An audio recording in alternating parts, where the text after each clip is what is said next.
Hygiene is another critical aspect of disaster preparedness. Now, commonly people think of this as simply brushing your teeth and taking a bath or shower, and it does certainly include those items, but it's much more. Key to it is preventing disease with practical hygiene. There are 6 major means of transmission of germs and disease. Maintaining a high level of hygiene is important in preventing transmission of such germs and disease. Number 1 is droplet contact. When an infected person coughs or sneezes on another person, the microorganisms suspended in warm, moist droplets may enter the body through the nose, the mouth, or the eye surfaces. Such germs cause diseases such as bacterial meningitis, chickenpox, common cold, influenza, mumps, strep throat, tuberculosis, measles, rubella, and whooping cough. Now, how can we prevent being infected with droplet contact? One is stay at least 12 feet away from anyone who's coughing or sneezing. As a matter of fact, preferably 15 feet. Now note, a sneeze can send germs up to 25 feet.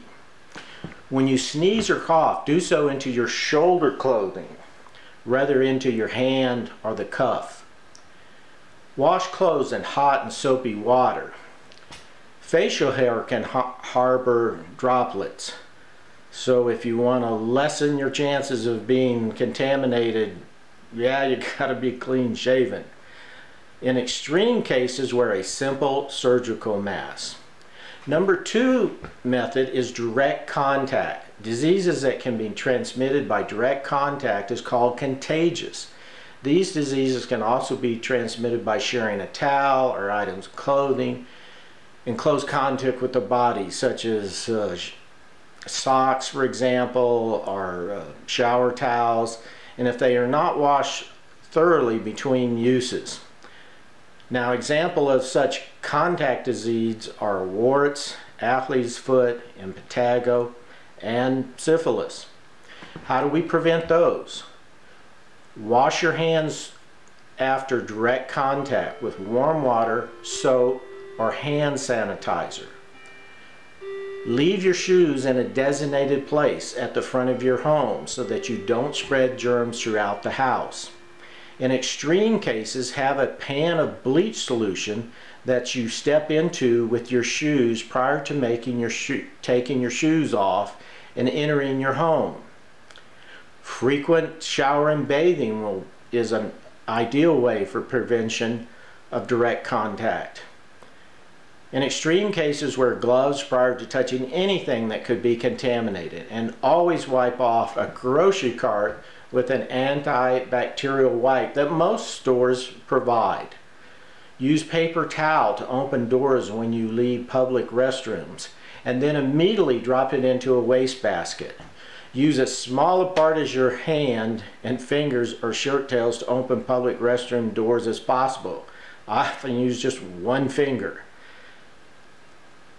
The third item that you need to address is oral transmission. Direct oral contact, such as kissing, or by indirect contact, such as by sharing a drinking glass. Examples of diseases here is cytomegalovirus infections, herpes simplex virus, and infectious mononucleosis. How do we prevent this? Wash dishes with warm soapy water and then rinse well. Use hot water in an automatic dishwasher if available. Wait for another individual to be healthy prior to oral contact, and make sure you are healthy yourself.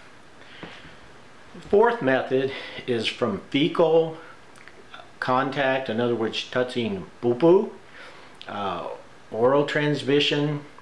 So foodstuffs or water can become contaminated by people not washing their hands properly before preparing food, placing food on an unclean countertop, using contaminated utensils, not cooking food thoroughly, or untreated sewage released into a drinking water supply. Example of diseases caused by this include cholera, hepatitis A, polio, rotavirus, and salmonella. Now, what are the methods that we can use to prevent this? Once again, vitally important is hand washing after using the restroom and before preparing any food or drink. Thoroughly sanitize all dishes, utensils, countertops, and anything else coming into contact with food. Ensure that waste material is disposed of in a safe manner at a safe distance from any water source. The fifth major way that we can come in contact with disease is through vector-borne transmission. A vector is an organism that is not caused by itself, but that transmits infections by conveying pathogens from one host to another. Example vectors are mosquitoes, ticks, rodents, birds, pigs, and vector-borne diseases include dengue fever, Lyme disease, plague, and West Nile virus. Methods of preventing this include ensuring that possible vectors do not have a ready habitat near you. Do not provide standing water for mosquitoes. Ensure proper disposal of food waste to prevent a source of food for rodents. Self-inspection and frequent showers and baths are necessary to prevent ticks. And remove ticks in a safe manner. Here's a little trick that I use while hiking or having to work in heavily brushed areas where there might be ticks and flea. Wear a dog tick and flea collar outside each pant leg and above your shoe when hiking or working outdoors in such infected areas. The number 6 method we contact disease is sexually transmitted diseases. STDs, sexually transmitted diseases. This can result in HIV, AIDS, chlamydia, genital warts, gonorrhea, hepatitis B, syphilis, and herpes.